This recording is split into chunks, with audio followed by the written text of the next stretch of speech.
The unemployment rate right now has jumped to 14.7%.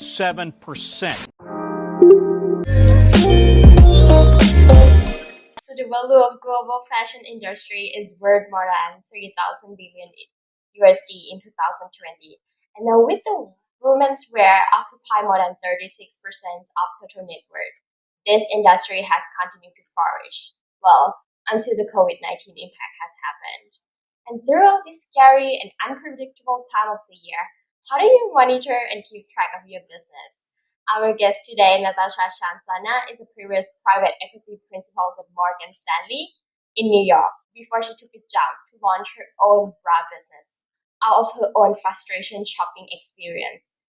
Now, Natasha, tell us a little bit more about you and your experience of bra shopping in general. Sure. Yeah. So as Tim mentioned, my name's Natasha. I was not in the business of bras before this. I was in finance and was really just a frustrated consumer. And I wanted to find out if I was the only one. So, I did a lot of market research before starting this venture. And if you ask someone, name one word to describe bra shopping, 99% of the time, it's going to be something negative. They'll respond with words like awkward, uncomfortable, stressful, frustrating, annoying. The list goes on. And, I could empathize with that. And it's really just a pain. And why is something that we shop for, something that we wear every day, so, not enjoyable? So that's where that came from and why we decided to start the business.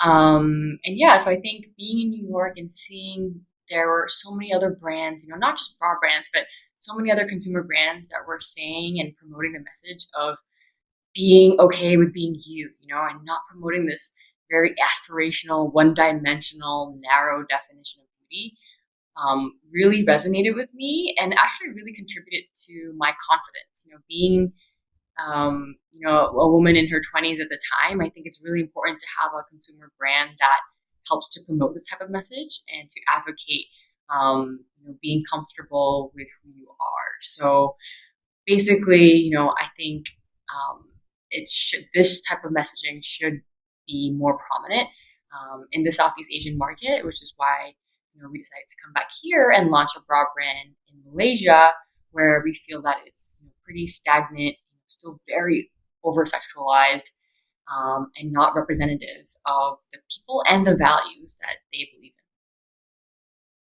That's really interesting. So just tell us a little bit about your challenging of launching a bra business in Malaysia. Yeah, I think not having any experience of running or starting a business, it's definitely a long list of challenges, but it's really helpful to have a co-founder be part of that process. So really, when you're a startup founder, you do everything. You're chief everything officer, right? So you have to, really go out there and talk to people because you don't know a lot, and you have to humble yourself and not let your ego get in the way. Even when you start to learn something and you know something better, you have to remember that, you are many, many years behind a lot of people in this space. So you do have to, make sure you remember that so that you're always eager and willing to learn more and question more. At the same time, you do bring a fresh perspective being a new entrant in this space. So, you can see a bit more with a clearer vision, I guess, in a way like what needs to be changed. So there's a bit of a push and pull dynamic there. Lots of challenges.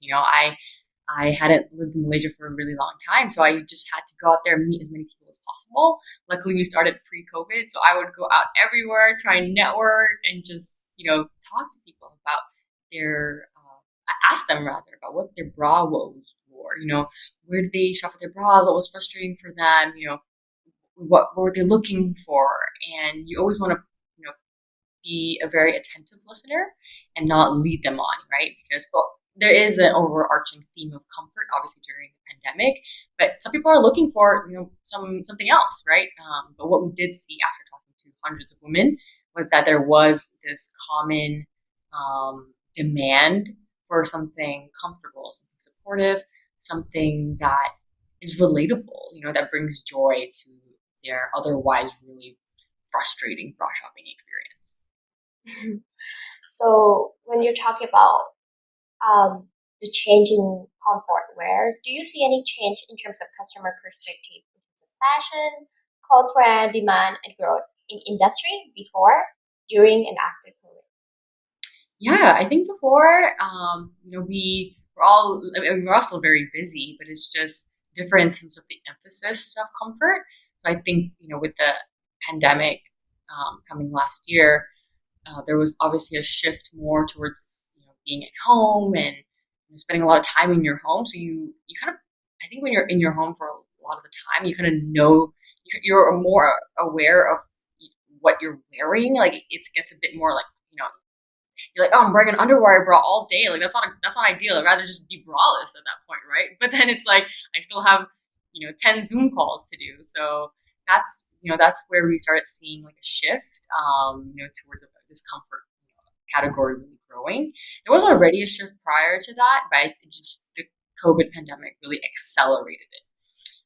So, for example, in the bra industry, you will see, the sales of push-up bras going down, but the sales of sports bras and bralettes going up. So that was already happening prior to the pandemic. Like I said, it really just, pedal to the metal and accelerated that even further. There's, companies like Uniqlo, for example, who are really like, going hard into this space and creating just a line of wireless bras, right? They don't even bother creating underwire bras anymore.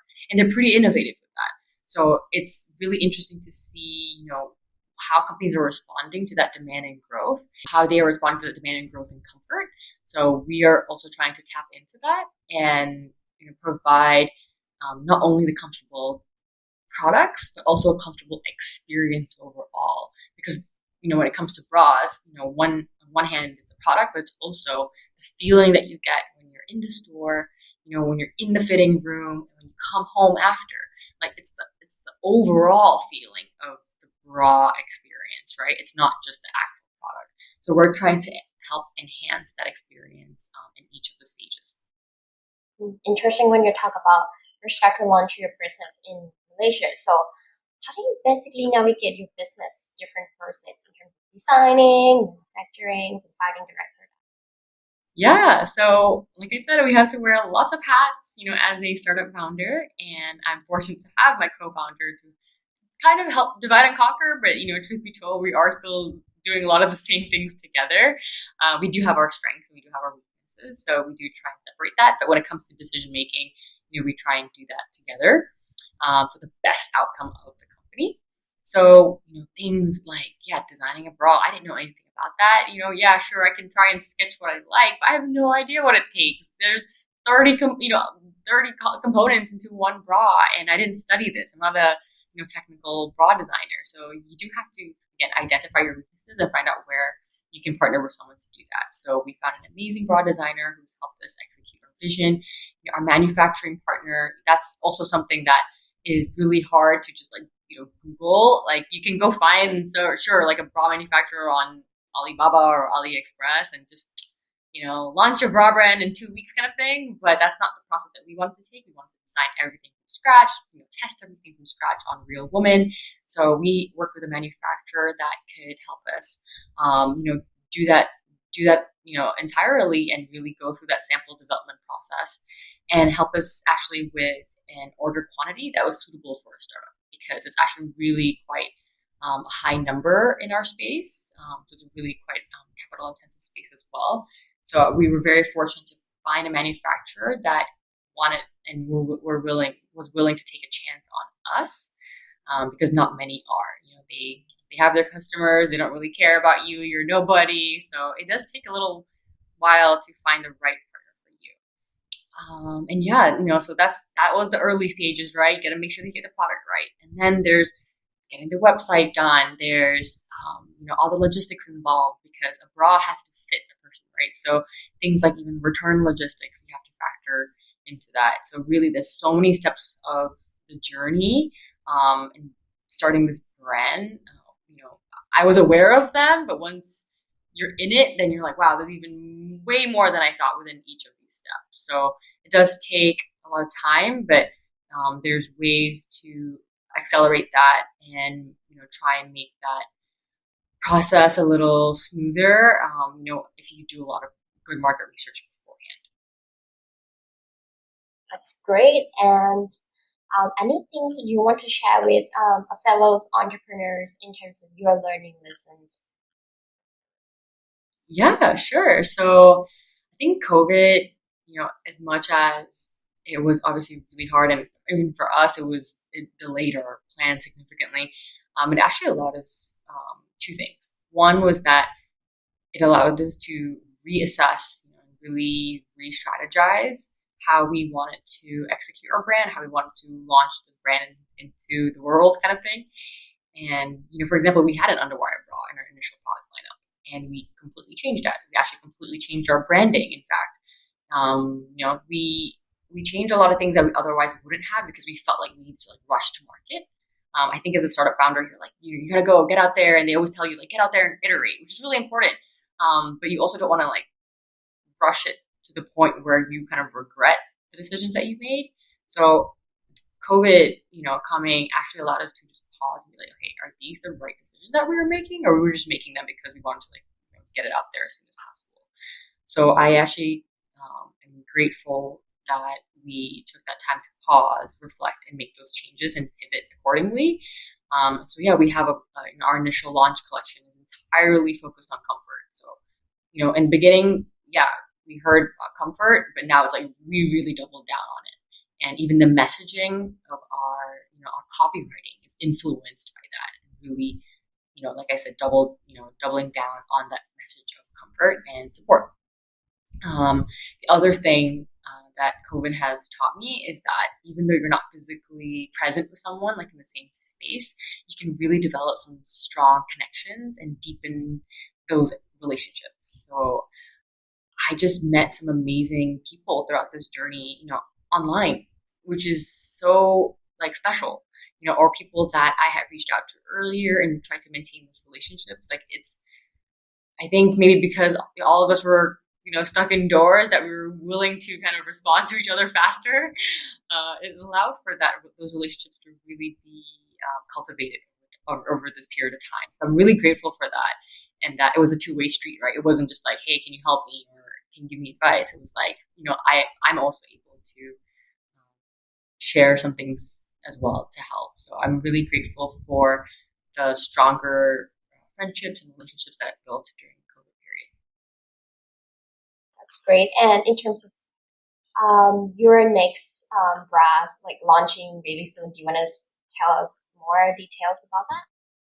Yeah, sure. So it's been a 2-year process for us. So, which is pretty common in bra space. It does take a while for testing and everything. So we're really happy to finally be at the stage where, our bras are ready to go, and we're almost ready to launch. So yeah, so stay tuned. We'll be launching in a matter of days. So I'm really excited for that. Yay. Okay, thank you so much, Natasha, for coming and sharing your experience with us today. Thank you so much for having me.